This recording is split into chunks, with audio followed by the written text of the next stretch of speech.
warahmatullahi wabarakatuh. Apa kabar? Semoga Anda selalu sehat dan menikmati akhir pekan ini bersama keluarga. Ini gara-gara terlalu sirik dengan Anies Baswedan, Partai Solidaritas Indonesia atau PSI akhirnya ini benar-benar kebentok nih. Ganjar Pranowo, Gubernur Jawa Tengah yang digadang-gadang oleh PSI sebagai capres tahun 2024 itu malah tampak kesal dan mengaku nggak kenal. Dia ketika ditanya soal pencapresan oleh PSI, itu ditanya oleh wartawan, dia malah balik bertanya, PSI itu sopo, PSSI kali salah tanya kata dia. Artinya ini apa? PSI itu sopo itu artinya PSI itu siapa?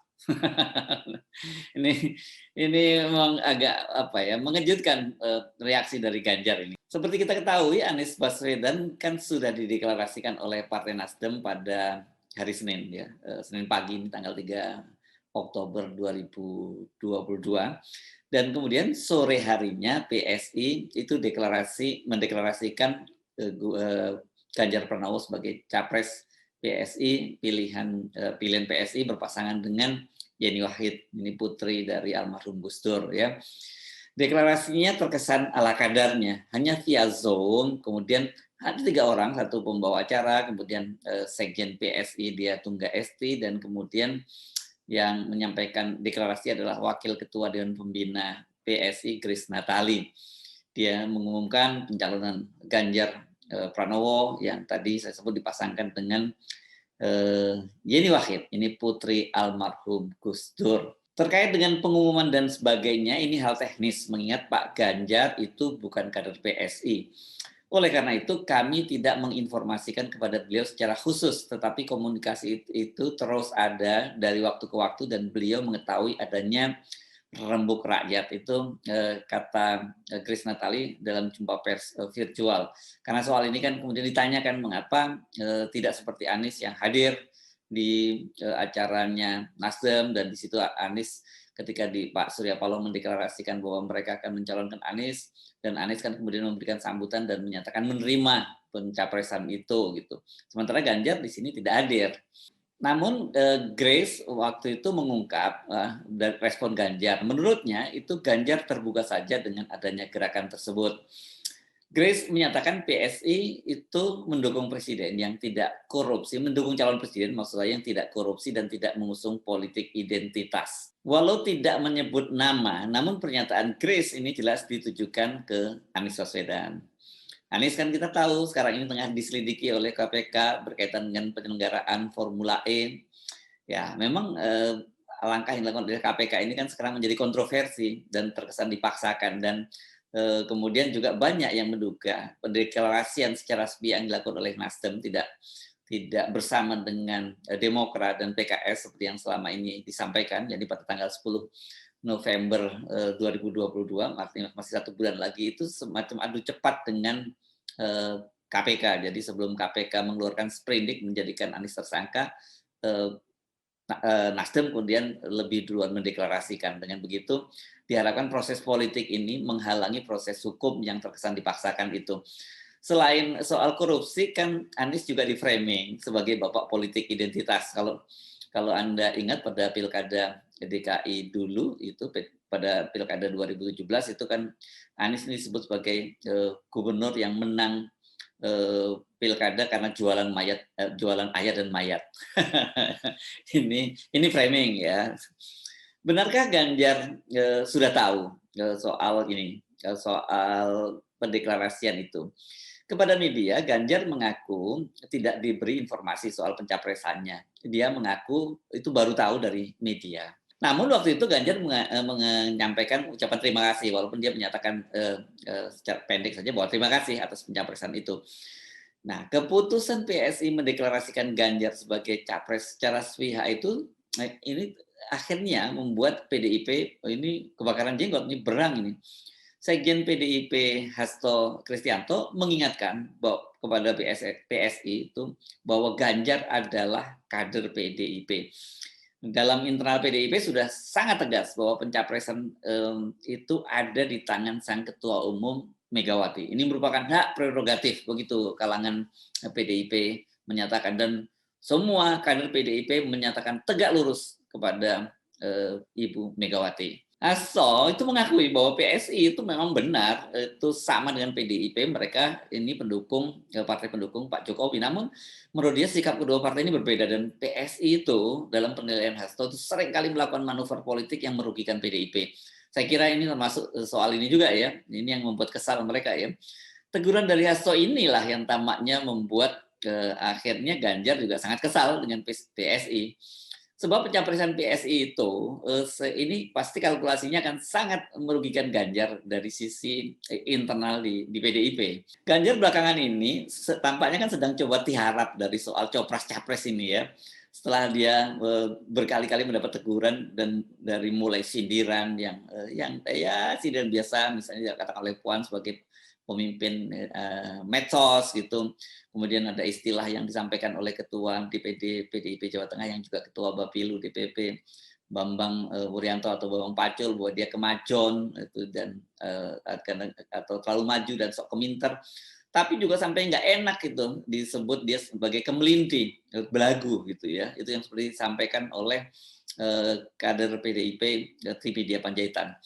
Ganjar juga sempat jadi tahanan kota dan dilarang berkampanye sampai keluar Jawa Tengah tanpa terlebih dahulu koordinasi dengan DPP. Kan sebelumnya Ganjar ini juga sangat aktif ya, dia melakukan kunjungan-kunjungan ke daerah, bisa saja covernya sebagai seorang kepala daerah yang berkunjung ke daerah lain, atau dalam konteks dia sebagai ketua Kagama, meresmikan Kagama di berbagai daerah, sampai juga peresmian relawan-relawan Ganjar di berbagai daerah. Nah soal inilah yang kelihatannya dia disemprit oleh DPP PDIP untuk tidak melakukan hal itu lagi. Karena kan kita tahu bahwa kecenderungan dari PDIP sekarang ini, kecenderungan dari ketua umum lah, saya kira lebih tepatnya Ibu Megawati adalah mendorong agar putrinya Puan Maharani yang menjadi capres, bukan Ganjar Pranowo. Ganjar menyadari posisinya di PDIP itu sekarang sedang sangat rawan, sementara kalau dia berharap dari luar, misalnya dari KIB, Koalisi Indonesia Bersatu, yakni Golkar, PAN dan P3 ini juga belum jelas gitu ya bagaimana masa depannya itu. Karena kita tahu setelah pencapresan dari Anies Baswedan ini, internal KIB itu goyah, bukan hanya P3 dan PAN yang mayoritas para konstituennya itu cenderung memilih Anies, tetapi kan Golkar sendiri itu sekarang sudah goyah dengan pernyataan dari Ketua Dewan Kehormatan Partai Golkar Akbar Tanjung, dia juga mendukung Anies. Jadi ini satu tiket dari luar dia juga belum jelas, tetapi kalau toh katakanlah ada tiket dari luar PDIP, Ganjar sangat tahu bila dia tetap nekat maju pencapresan tanpa PDIP, maka langkahnya itu tidak akan mulus lah, atau mungkin bahkan lebih tepatnya disebut akan sangat berat. Bambang Pacul, ketua DPD PDIP Jawa Tengah misalnya, sudah mengancam bahwa Ganjar tidak akan menang di Jawa Tengah jika dia maju dari partai lain, bukan PDIP. Padahal kan itu basis andalan suaranya. Memang sulit membayangkan Ganjar jadi presiden tanpa dukungan suara dari Jawa Tengah. Karena itu dalam beberapa bulan belakangan ini dia tampaknya mencoba mengerem ya, coba tiarap. Pada Rakernas PDIP pada tanggal 23 Juni lalu, bahkan secara tegas Ganjar menyatakan dia tegak lurus pada Ketua Umum PDIP Megawati.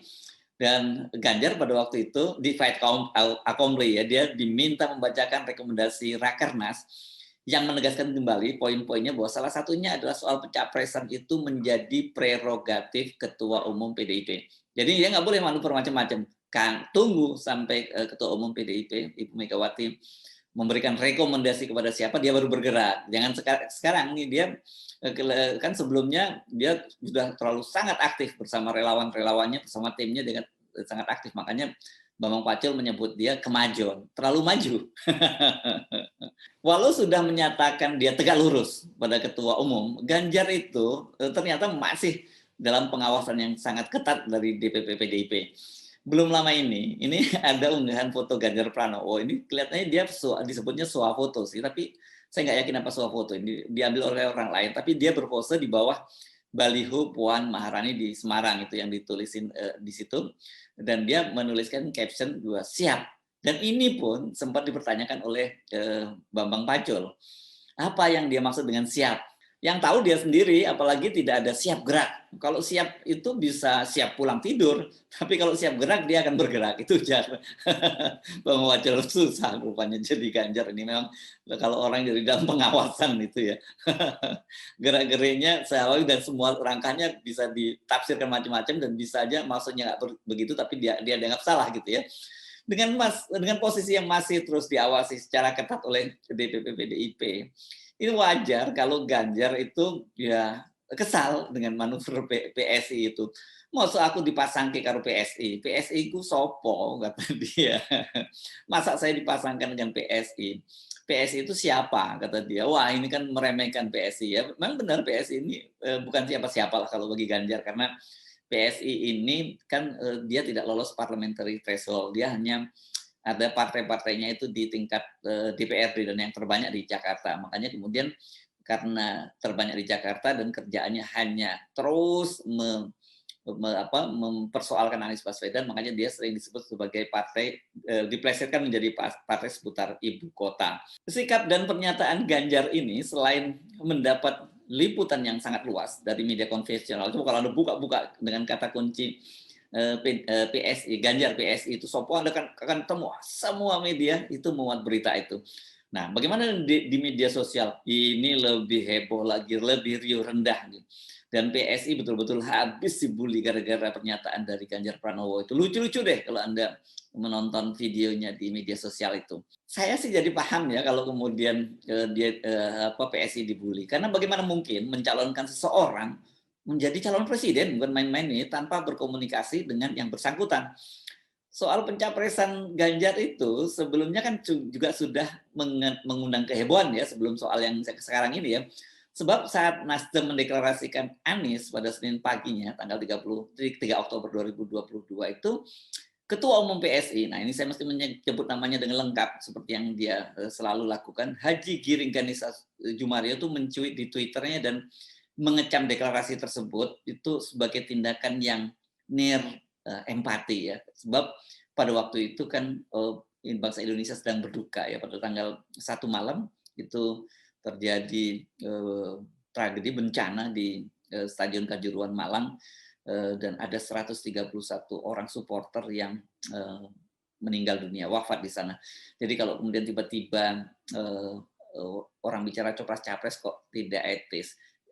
Oke lah apa yang disampaikan oleh Giring ini ya, walaupun dia mungkin tidak memperhatikan bahwa dalam deklarasi itu sebelumnya Ketua Umum Partai Nasdem Surya Paloh memulainya dengan mengajak hadirin untuk mengheningkan cipta bagi mereka yang wafat di Stadion Kanjuruhan. Nah masalahnya tiba-tiba sore harinya PSI malah mendeklarasikan Ganjar dan Yeni Wahid sebagai calon presiden dan calon wakil presiden dari PSI. Kontan ini Giring dan PSI itu dibully habis di media sosial. Dan tidak lama setelah itu cuitan Giring dihapus. Memang sangat mengherankan ya sebagai ketua umum partai, tapi Giring itu tidak tahu partainya akan mendeklarasikan pasangan capres yang akan mereka usung. Bukankah ini merupakan kewenangan Giring sebagai ketua umum?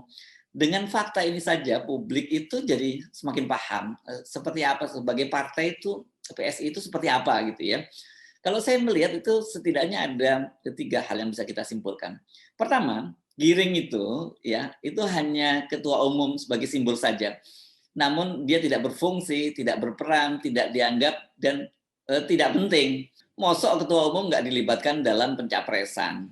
Saya sendiri dan konten-konten sebelumnya tadinya menduga pasti ada maksud tertentu mengapa Giring ini dipilih sebagai ketua umum dari PSI. Saya menduga ini bagian dari proses rebranding dari PSI yang dianggap terlampau terlampau membenci konstituen umat Islam gitu karena memang dalam kampanyenya ya menegaskan soal itu. Apalagi waktu itu ketua umumnya dipimpin oleh Grace Natali yang mohon maaf bagaimanapun juga ini double minority ya.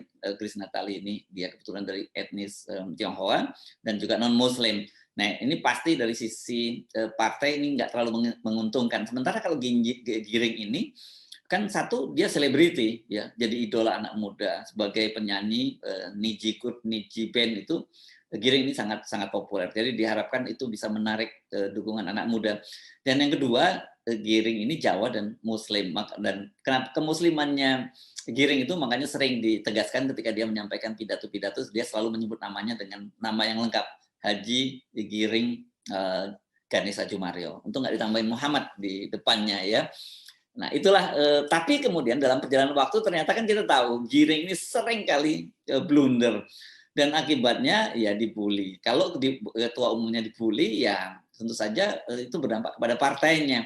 Soal ini saya kira mungkin yang menjelaskan mengapa sekarang Giring tidak lagi dilibatkan dalam keputusan-keputusan penting di partai. Yang kedua, ini deklarasi itu lebih terkesan hanya sirik dan nggak mau kalah dengan Anies yang sudah dideklarasikan oleh Partai Nasdem. Ini maklumlah seperti saya sebut tadi, PSI kan memang haters dari Anies, pembenci Anies. Jadi dia nggak mau kalah dong kalau Anies sudah dicapreskan, dia juga harus punya capres juga. Makanya kesannya deklarasinya itu apa adanya, hanya via Zoom gitu ya. Ketiga, ini kalau maksudnya ingin memframing Anies selain pengusung politik identitas itu dia juga koruptor, maka PSI ini salah pilih figur. Sebab publik mencatat sampai hari ini kasus keterlibatan Ganjar dalam korupsi IKTP yang ditangani oleh KPK itu tidak jelas. Bagaimana status dia ini? Apakah dia juga sudah dihentikan penyidikannya atau bagaimana, atau ada proses politik di situ gitu. Nah, sejumlah saksi itu kan bahkan mantan ketua umum Partai Golkar Setia Novanto yang kini sudah menjadi narapidana akibat korupsi dari IKTP itu dalam persidangan ya, itu fakta persidangan dia menyebutkan bahwa Ganjar Pranowo itu menerima dana IKTP, aliran dana korupsi IKTP itu sebesar 500.000 US dollar. Tetapi sekarang kita tidak tahu bagaimana kasus itu. Sebaliknya, Anies yang coba di framing sebagai koruptor, banyak yang meyakini itu hanya korban kriminalisasi. Tapi ngomong-ngomong soal tidak kenal ya, tidak kenal orang atau tidak kenal partai ini, Anda yakin Ganjar tidak kenal PSI? Saya kok tidak ya. Saya yakin itu hanya cara Ganjar ngeles dan juga menunjukkan kekesalannya kepada PSI karena telah menempatkan dirinya dalam posisi yang sangat sulit berhadapan dengan PDIP. Mestinya begini-begini ngomong dulu dong ya sebelum mendeklarasikan. Ini kasihan Ganjar nih jadi sulit nih posisinya. Padahal bagaimanapun juga kita tahu kan Ganjar ini pasti masih sangat berharap dia bisa maju capres dari PDIP. Skenario-nya bagaimana? Skenario-nya kira-kira begini, kalau terus-menerus Puan di branding itu ternyata elektabilitasnya tidak naik dan kemudian lembaga-lembaga survei membombardir dengan pernyataan itu bahwa PDIP pasti akan kalah kalau mencalonkan Puan dan kalau mau PDIP menang dan juga capresnya menang itu harus memajukan Ganjar seperti waktu dulu lembaga-lembaga survei itu memfight accompli Ibu Mega untuk menyerahkan tiketnya kepada Jokowi, maka sebenarnya ya Ganjar ini dalam posisi harusnya memang diam saja dan tidak perlu terlalu banyak manuver. Dengan begitu nanti kalau toh sampai pada satu titik di mana Puan ternyata tidak bisa di branding, maka kan pilihannya yang paling terbuka adalah Ganjar Pranowo. Jadi peluangnya Ganjar untuk diusung oleh PDIP itu ya sebenarnya masih ada celahnya walaupun ini sangat kecil gitu ya. Karena itu kita jadi memahami bahwa pencapresan oleh PSI, pencapresan Ganjar Pranowo yang dipasangkan dengan Yeni Wahid oleh PSI itu alih-alih mengangkat elektabilitas Ganjar dan menghidupkan peluangnya mendapatkan tiket, malah sebaliknya itu makin mempersulit posisi Ganjar Pranowo. Makanya dia bilang PSI itu sopo, PSI itu siapa. Ngomong-ngomong jurus nggak kenal ini, kalau kita amati buat Ganjar ini bukan pertama kali ya. Saya yakin pasti sebagian besar Anda belum lupa karena peristiwanya baru saja terjadi ya bulan lalu ya. Saat seorang buzzer Eko Kuntadi yang juga ketua umum Kornas Ganjaris itu tersandung kasus penghinaan seorang ustazah dari Lirboyo Kediri. Pada waktu itu Ganjar juga mengaku nggak kenal dengan Eko. Banyak orang nggak percaya. Masa iya sih ketua ketua umum Ganjaris itu Kornas Ganjaris tidak kenal dengan Ganjar. Ganjarnya tidak kenal dengan ketua Ganjarisnya. Mengetahui Ganjar mengaku tidak mengenalnya, Eko Kuntadi itu dengan ngenes dia menyatakan di akun Twitternya, kalau saya sih kenal Pak, Ganjar Pranowo, tetapi mungkin Pak Ganjar Pranowo itu tidak kenal saya. Apakah nanti Grace Natali juga akan melakukan jurus yang sama seperti yang dilakukan oleh Eko Kuntadi? Ini kita tunggu saja karena kan Grace, Ganjar dan sebagainya mereka nongkrongnya, gaulnya bareng-bareng ini di Cokro TV ya. Jadi mungkin nanti bisa saja Grace itu mengikuti jurus dari Eko Kuntadi mengaku ya memang saya kenal sama Pak Ganjar, tapi Pak Ganjar tidak kenal saya. Saya Arsmino Arif dari Forum News Network. Sampai jumpa lagi. Wassalamualaikum warahmatullahi wabarakatuh.